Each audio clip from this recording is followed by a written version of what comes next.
Halo teman-teman milenial, salam jumpa bersama saya Amel Sani dalam Mata Dialog, tentunya hanya di Mata Indonesia TV, matanya Indonesia. Pada era modern saat ini, semua orang bisa dengan mudah menggunakan media sosial. Berita palsu atau yang lebih dikenal dengan istilah hoax menjadi sangat mudah menyebar, sehingga menimbulkan ketidakpercayaan masyarakat terhadap suatu media karena berita hoax dianggap memiliki dampak buruk bagi kesehatan mental. Lalu, apakah peran suatu media untuk mengantisipasi ataupun melawan hoax agar dapat mengembalikan kepercayaan masyarakat?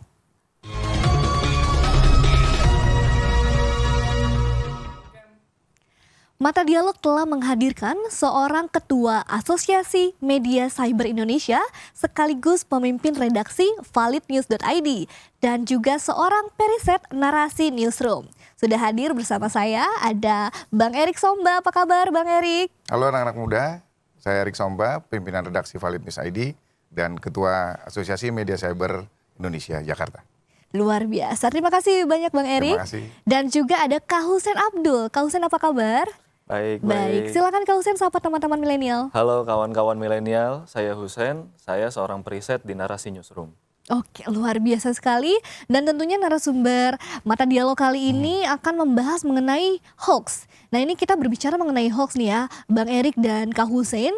Berbicara mengenai hoax, sebenarnya apa sih parameter yang menjadikan sebuah statement atau sebuah narasi atau sebuah berita itu dikatakan sebagai hoax? Silakan Bang Erik.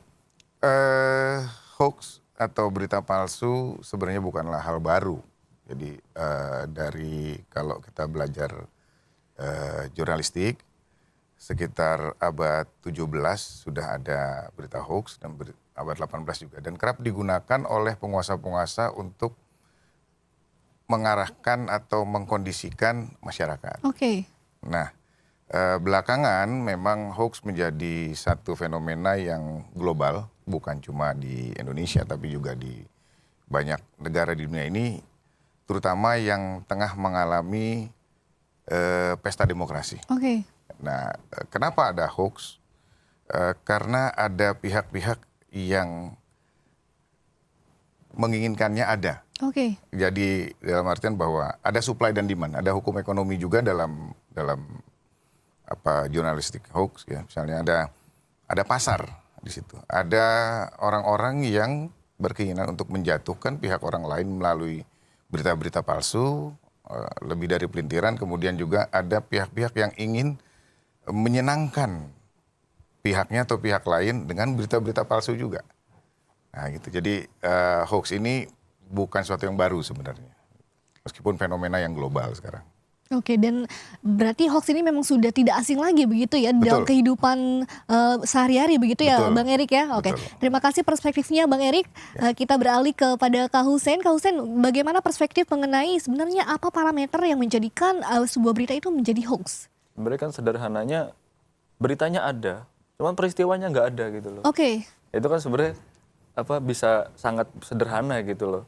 Ada berita, terus misalkan kebakaran di suatu tempat misalkan, atau ada pembakaran. Biasanya kan hoax itu diciptakan, tadi Bang Erik sudah cerita bahwa hoax itu diciptakan untuk menarik empati, untuk menarik simpati orang untuk ikut serta dalam suatu kampanye, misalkan bisa kampanye politik, kampanye macam-macam gitu loh. Terutama kampanye politik sih, untuk menjatuhkan lawan, untuk menggait suara tertentu. Nah itu dibutuhkan berita-berita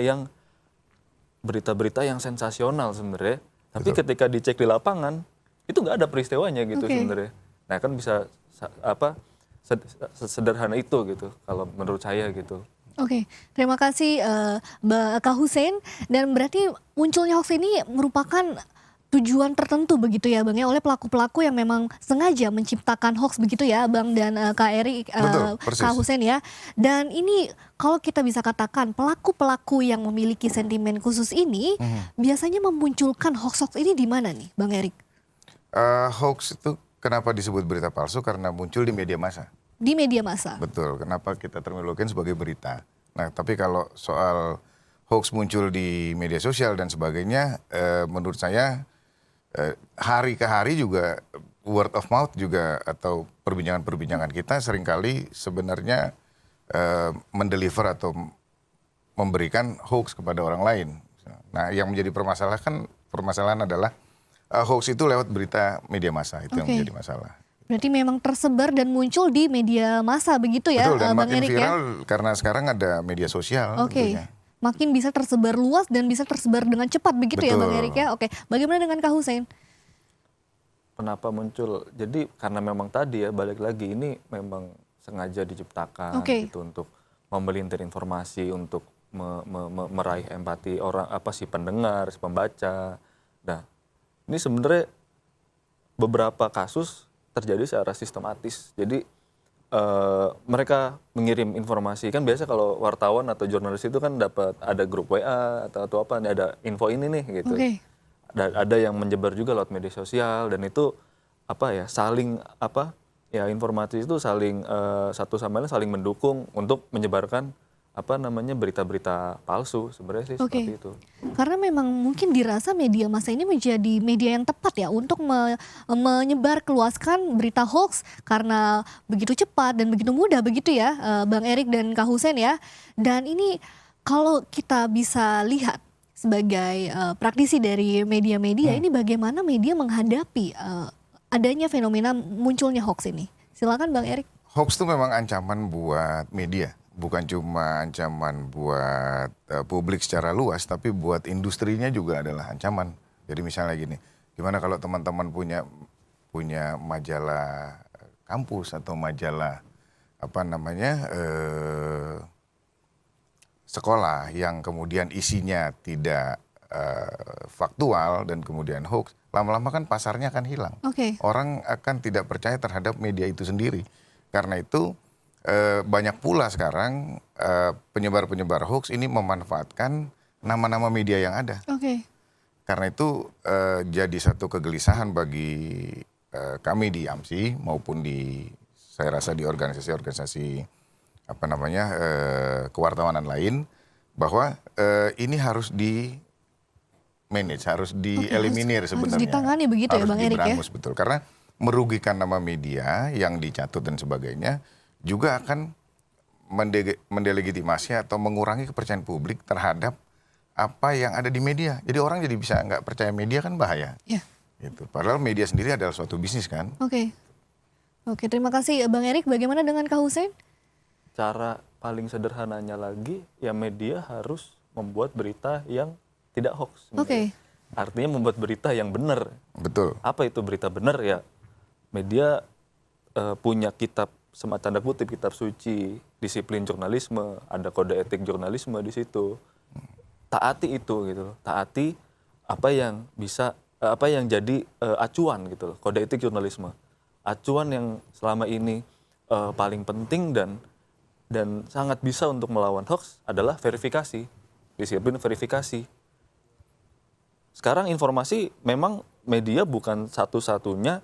Nah, tapi ini masalahnya, media bukan satu-satunya pemilik kebenaran lah, pemilik informasi. Mungkin dulu iya, abad 17, abad 18, iya oke. Tapi sekarang kan udah ada media sosial gitu. Kita gitu, yang memang mungkin semua orang sekarang bisa mengunggah, bisa posting informasi di media sosialnya, di kanal-kanalnya mereka sendiri. Terus informasi itu kadang juga dimakan oleh media tanpa verifikasi, ini sayangnya nih. Dalam beberapa kasus ya, tapi ada juga yang memverifikasi. Nah, itulah pentingnya verifikasi. Misalnya ada posting, misal tadi ada kebakaran di sini gitu. Bahkan bukan lagi kebakaran, ada orang dibakar di sini gitu kan. Nah, itu yang perlu dilakukan jurnalis itu ya, tidak hanya informasi ini biasa diambil postingannya terus diunggah di laman medianya dia, dibikin beritanya, dibuat beritanya. Nah, itu tidak cukup seperti itu. Ini bener nggak sih ada peristiwanya? Disiplin verifikasi apa? Datangi tempatnya. Ada nggak saksi matanya gitu loh? Itu sih yang bisa dilakukan media, itu salah satunya itu. Tapi itu pun tidak cukup sebenarnya. Data dari masyarakat anti fitnah Indonesia ya, Mavindo. Dari Mavindo itu lebih dari 900 hoax itu bertebaran di tahun 2018. Kebetulan juga tahun politik sih. Itu data dari Mavindo ya. dan itu hoax yang sudah ditangkal ya, maksudnya udah dicek, udah di segala macam, udah dicek, itu ada lebih dari 900. Yang nggak dicek, yang nggak ditangkal bisa lebih dari itu, gitu loh. Kenapa saya bilang nggak cukup?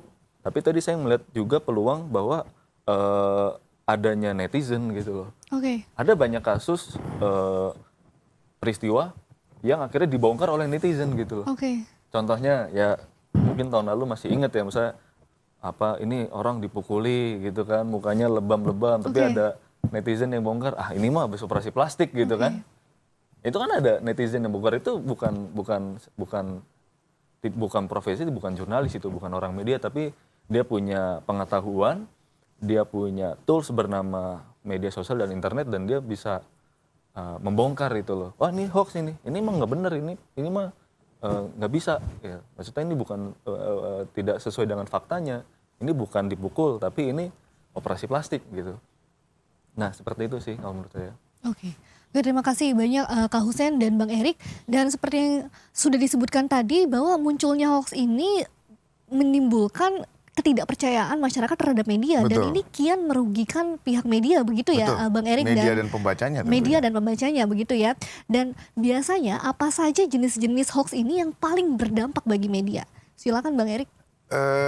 Jenis hoax ini kan biasanya adalah berita-berita sensasional yang menarik, tadi disebut Hussein, menarik simpati publik atau empati publik, yang quote and quote lebay. Oke. Itu banyak begitu misalnya. Ada juga hoax itu sebenarnya berdasarkan faktual. Jadi misalnya gini, ada suatu peristiwa rumah, kalau tadi pakai terminologi terbakar, misalnya rumah terbakar 3 gitu. Tapi kemudian diberitakan rumah terbakar sekampung, itu kan hoax juga. Oke. Sebenarnya kan seperti itu kan. Jadi faktualnya ada, Oke. cuma Namun dilebihkan begitu, betul, Bang Erik, ya? sensasinya Oke. dilebihkan gitu. Nah itu yang sekarang menggejala ya di mana-mana. Nah bagaimana media menangkalnya, ada 2 sebenarnya. Satu dari media sendiri, yang kedua adalah tadi cross checking dari pembacanya untuk melihat. Nah bagaimana media kemudian memberangus hoax tadi, ada kalau kami di AMSI, ada kami kerjasama dengan Google, kami buat Google Cek Fakta dan Google Initiatives, yang tujuannya adalah untuk memverifikasi data-data ini benar atau tidak. Gitu. Pertama, fotonya betul, ada peristiwanya, terus kapan itu diambil, terus jadi sekarang kan ada namanya Google yang bisa cari apapun, perpustakaan yang luar biasa. Jadi kita bisa lihat faktanya kapan itu foto diambil, terus kemudian apakah benar ada identitas orang bernama yang bersangkutan, atau lokasi dan kemudian beberapa fakta-fakta lain. Biasanya kan lokasi dan tempat sama ya, atau tanggal kejadian dan peristiwanya. Gitu. Kemudian narasumbernya itu yang bisa diverifikasi. Itu yang bisa dilakukan. Oke, terima kasih banyak Bang Erik. Dan kita beralih ke Kak Hussein. Bagaimana Kak Hussein, dari perspektif Kak Hussein, jenis-jenis hoax seperti apa yang sangat berdampak nih bagi kerugian media? Itu sudah banyak dijelaskan sih. Mungkin salah satu bertambah yang sangat berdampak itu hoax yang mencatut ya. Ada juga betul. mencatut nama, oh si ini media portal tertentu gitu, misalkan blablabla.com gitu, memberitakan soal apa ya, itu sebenarnya nggak diberitakan gitu. Oke. Itu tidak diberitakan, tapi ada mungkin dari pesan-pesan berantai di grup-grup WhatsApp gitu, dan menyebar di media sosial. Ini diberitakan oleh portal berita online tertentu, tapi sebenarnya beritanya nggak begitu. Nah, itu kan kasihan juga si medianya. Mungkin AMSI ada datanya ya, Betul. berapa sih yang pengaduan, oh ini diadukan, tapi sebenarnya bukan mereka yang membuat beritanya, itu sih. Terus kemudian ada juga yang tapi semakin kesini mungkin berkembang 3 tahun ke belakang ya, ada kita di Indonesia berkembang juga namanya fact checking. Fact checking. Kan, Ya itu yang kami lakukan. fact checking juga.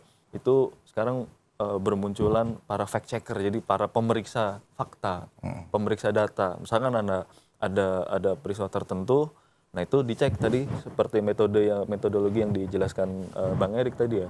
Apa dicek fotonya, isi beritanya, kalau perlu saya telepon itu orang yang berlokasi di Sangkutan, misalnya di suatu desa di belahan Pulau Jawa mana gitu. Saya telepon kepala desanya misalkan, ini bener nggak ada begini, betul nggak? Oh iya betul, dan segala macam. Oh berarti, atau kalau nggak ada ya berarti, nah ini berita palsu berarti, gitu sih. Yang lebih merugikan sebenarnya adalah mereka-mereka yang mencatut nama betul seperti Hussein bilang, menggunakan nama media tertentu. Oke. Cuma membeli URL, sekarang kan alamat laman, kan kita bisa secara personal juga ambil, misalnya kita beli ya.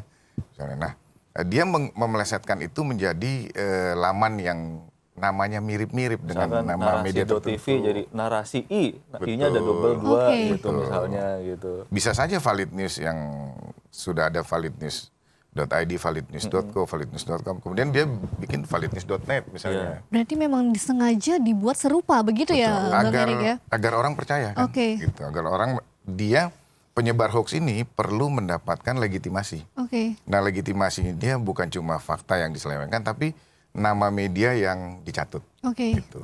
Wah, itu jelas merugikan. Karena medianya bisa kehilangan pembaca, yang kedua bisa dituntut dan berurusan dengan hukum. Oke. Itu. Dan ini Bang Erik dan Kak Hussein, kalau saja hoax dan atau berita palsu ini dapat begitu cepat menyebar ya, dan juga nanti medianya ini sendiri yang mengalami kerugian akan langsung menangani begitu ya. Namun seberapa cepat penanganannya ini, Bang Erik dan Kak Hussein? Kalau cross checking fakta dan sebagainya bisa dilakukan sendiri, kita sendiri, karena dengan rapat redaksi dan sebagainya kita bisa melihat apakah berita itu benar atau tidak dari kami. Kemudian pelaporan warga biasanya atau pembaca akan kirim, benar nggak valid news ada berita ini dan sebagainya. Nah itu baru kita cross checking. Dan kemudian ada teman-teman yang tergabung dalam AMSI. Gitu, karena dalam AMSI itu kita sekarang sekitar 300-an media massa nasional, portal dari Sabang sampai Merauke. Itu kita masing-masing selalu suka saling tanya, apakah Anda memang benar-benar mengeluarkan berita ini? Oke. Jika kita lihat ada berita yang agak sensasional atau tidak memenuhi kaidah jurnalistik. Gitu. Berarti memang ditanggap dengan cepat dan langsung diverifikasi begitu ya, Betul. melakukan fact checking begitu Betul. tadi ya Bang Erik ya. Oke, dan Kak Hussein, ketika tadi Bang Erik sudah menyebutkan kerugian-kerugian yang dialami oleh media, mungkin Kak Hussein boleh menambahkan, selain kerugian yang disebutkan, apalagi kerugian yang menjadi dampak bagi media? Dampak bagi media ya, siapa yang dipercaya berarti kan? Oke. Ujung-ujungnya sebenarnya itu. Siapa sih yang bisa dipercaya di suatu informasi gitu ya, ada informasi. Jadi masyarakat juga bingung gitu. Nah ini media ini bisa dipercaya nggak sih gitu sebenarnya? Di satu sisi media kita, dunia industri media di Indonesia juga punya segudang masalah sebenarnya kan. Industri media di Indonesia punya segudang masalah yang harus diselesaikan atau dibenahi industrinya gitu, medianya, jurnalisnya juga itu juga punya segudang masalah. Ini ketambahan lagi nih. Justru, nah itu jadi kadang jurnalis juga kerja jadi double kan, kerja jadi double nih tidak hanya mencari peristiwa tapi ngecek juga nih peristiwa bener apa enggak gitu loh, nggak cuman sehari-hari kan gitu ya, oh ada berita apa di DPR, ada berita apa di Pak Jokowi misalkan, kita ikutin berita kalau politik ya, ekonomi ada apa, tapi juga ada kerjaan double. Oh ini harus apa ya? Apa ini benar nggak peristiwanya? Ini nggak. Jadi kerja double sih sebenarnya gitu. Dibilang rugi sih sebenarnya nggak terlalu rugi bubanget. Cuman jadi nambah-nambahin kerjaan sebenarnya gitu. Nambah-nambahin kerjaan dan Nambah-nambahin ini kerjaan. rugi dalam segi waktu begitu ya. Buat individu buat mungkin individu ya. Tapi gitu kalau ya. buat Individunya. perusahaannya, Indian akan membuat perusahaannya tutup. Oke. Ya kalau pembaca atau viewer atau orang yang menikmati pemberitaan itu kemudian Menurun begitu ya? menurun, sama sekali decline, orang tidak lagi percaya, kemudian tidak ada lagi yang baca, tutup kan penerbitannya dan sebagainya gitu. Sangat menimbulkan dampak buruk Betul, begitu ya Bang Erik dan Kak Hussein ya. Dan perbincangan mengenai hoax ini akan semakin menarik, tapi kita harus tahan dulu Bang Erik dan Kak Hussein. Dan untuk teman-teman milenial jangan kemana-mana, tetap saksikan Mata Dialog tentunya hanya di Mata Indonesia TV. Matanya Indonesia.